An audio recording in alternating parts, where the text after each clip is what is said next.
আল্লাহ কোরআনে বলেছেন লাকাদ কানা লাকুম ফি রাসূলিল্লাহি উসওয়াতুন হাসানা। উসওয়াতুন হাসানা যার ভিতরে এত সুন্দর আদর্শ আছে, ওই আদর্শ আর পৃথিবীর কোনো মানুষের নাই। সেই আদর্শের কথা এইজন্য আল্লাহ উসওয়াতুন হাসানা আল্লাহ পাক কোরআনে জানিয়েছেন।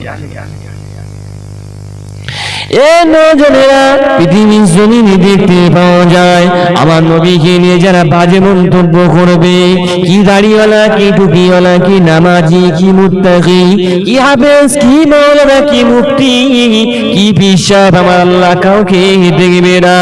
কিয়ামতের ময়দানে নবীকে বাজে মন্তব্য করার জন্য আমার আল্লাহ পাক সেদিন কিন্তু যখন ফয়সালা করবে, আলেম বলে তোমাকে ছাড়বে না।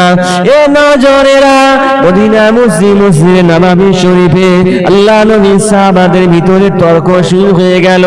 আল্লাহ নবীর সাহাবাদের ভিতরে তর্ক হতে হতে আমার নবী যখন সাহাবাদের সম্মুখে দাঁড়িয়ে রইলে, এমন সময় তাদের দৃশ্যগুলো দেখছে।